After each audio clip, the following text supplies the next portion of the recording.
Olá pessoal, tudo bem? Como está indo a sua quarentena aí? Aqui tudo vai bem, graças a Deus. O bom disso, né, é que com mais tempo livre a gente consegue prestar atenção em algumas coisas que acontecem ao nosso redor.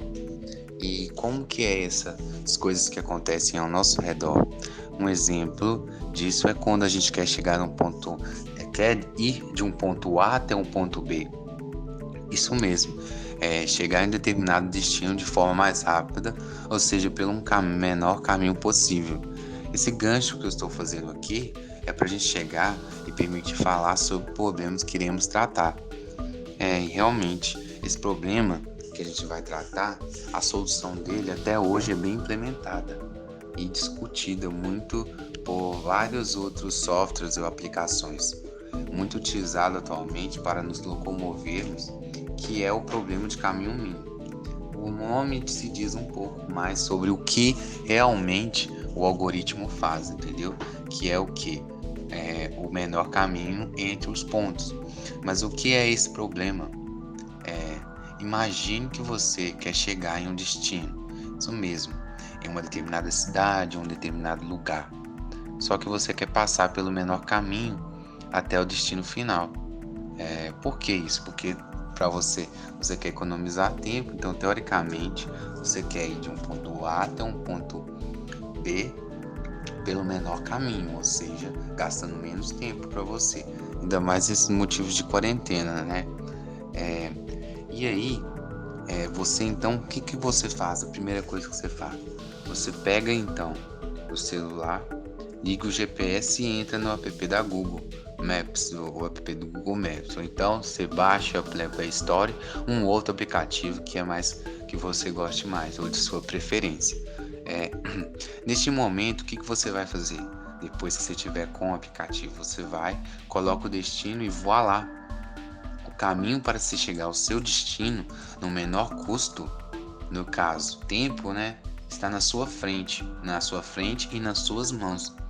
Imagine então o tanto de caminhos que você não precisa passar, ou seja, que o algoritmo fez para você, que na verdade o sistema fez, o aplicativo fez para você chegar a nesse ponto e ter um menor custo nas suas mãos.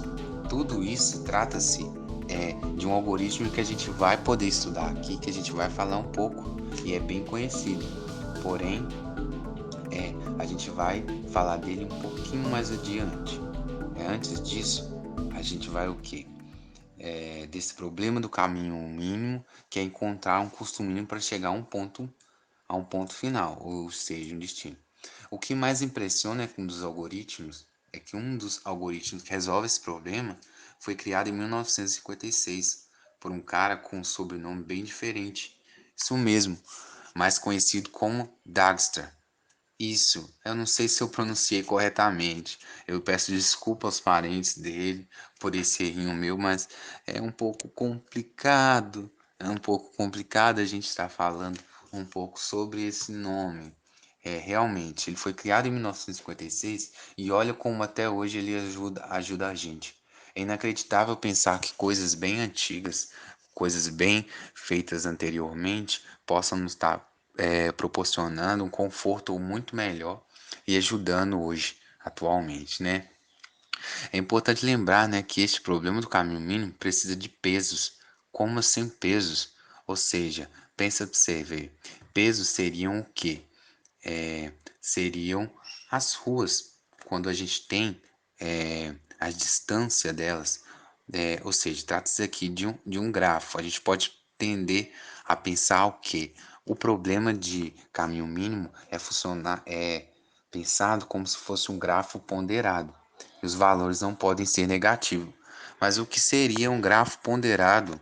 Essa é uma das perguntas. Então, é a mesma ideia do problema falado anteriormente, né? Onde a rua possui uma distância e cada lugar que você deseja visitar fosse um nó no gráfico, também conhecido como vértice. Então você quer sair de um ponto A até um ponto B e você quer passar por menores caminhos. Cada distância dessa, na verdade, possui uma quilometragem, né? Possui uma distância.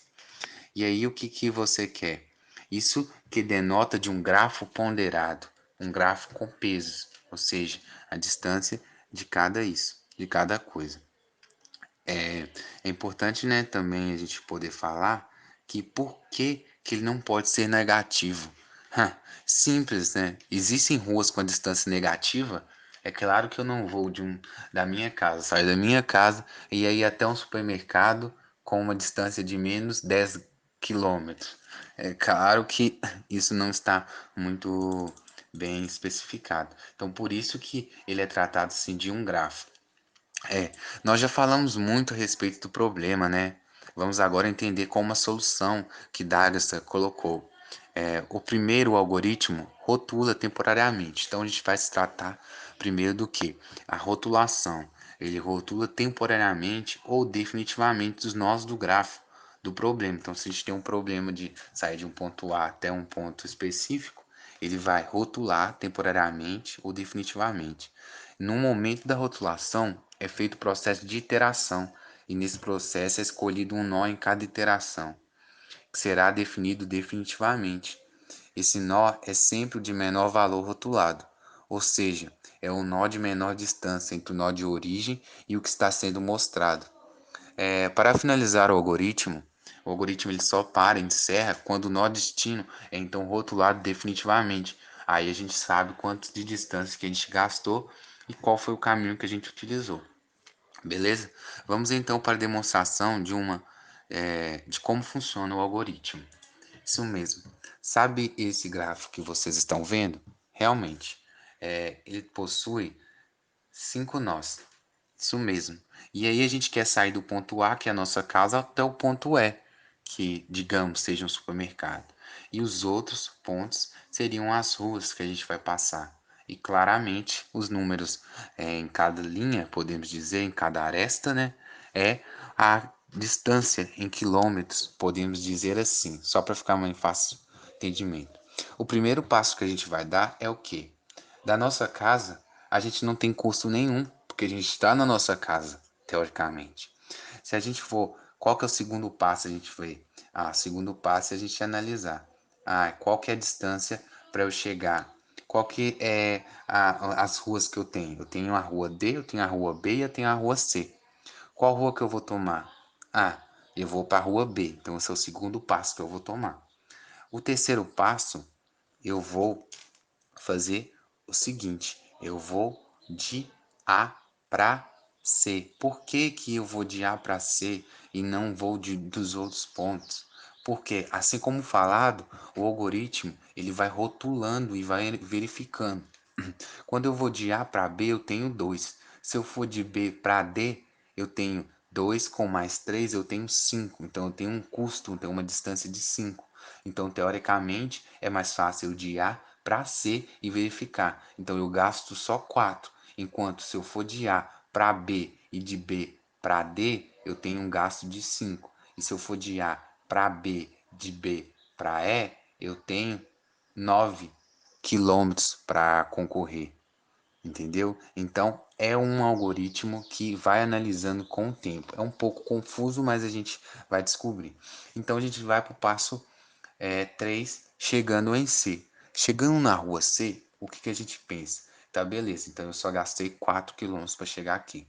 Só que depois que eu fiz da rua C, eu vou para a rua E, gastando assim 13 quilômetros. Então, gastando muito mais quilômetros do que eu deveria. Novamente, eu recalculo. Se eu vou gastar muito quilômetro para fazer aqui, o que eu devo fazer? Eu devo ir, então, para a rua D e depois para a rua E, ou eu devo ir primeiro para a rua B e depois para a rua D e depois para a rua E? Então, imagine, quando ele faz o cálculo de A para D, ele usou a rua D e foi para 6. Agora da D para E, eu quero ir para E, que é o supermercado, não é verdade? Eu tenho um gasto de 7 quilômetros. Enquanto se eu for para a rua A, for para a rua B e for para a rua eu tenho um gasto de 9, entendeu? Então, o que é mais fácil? Eu ir primeiro para D, ou eu posso também ir para A, B, D e E, que teoricamente gastaria o menor quilometragem que eu precisava. Então, o algoritmo ele vai sempre procurando em cada uma dos nós para verificar se aquele nó, se aquela aresta, ela é de menor custo. Então a gente tem os passos, a gente tem a tabelinha aí para estar ajudando, onde cada um desses quadrados, que a gente pode dizer célula, né, da tabela, a gente tem um exemplo no passo 1. Então de A para a gente tem um custo zero no primeiro passo. No passo segundo, eu estava de A para B, eu tenho custo 2. E no passo 3, de A para C, eu tenho custo 4. E assim por conseguinte, até a gente achar até a gente chegar no ponto de solução ótima, passando de A para B, D e E. Então, esse é o algoritmo de caminho mínimo e como que ele funciona. Esse é o algoritmo de Dijkstra. Eu espero que ficou bem solucionado o problema e é isso mesmo. Muito obrigado a todos e se quiser deixa um like aí pra gente para fortalecer. Valeu, obrigado.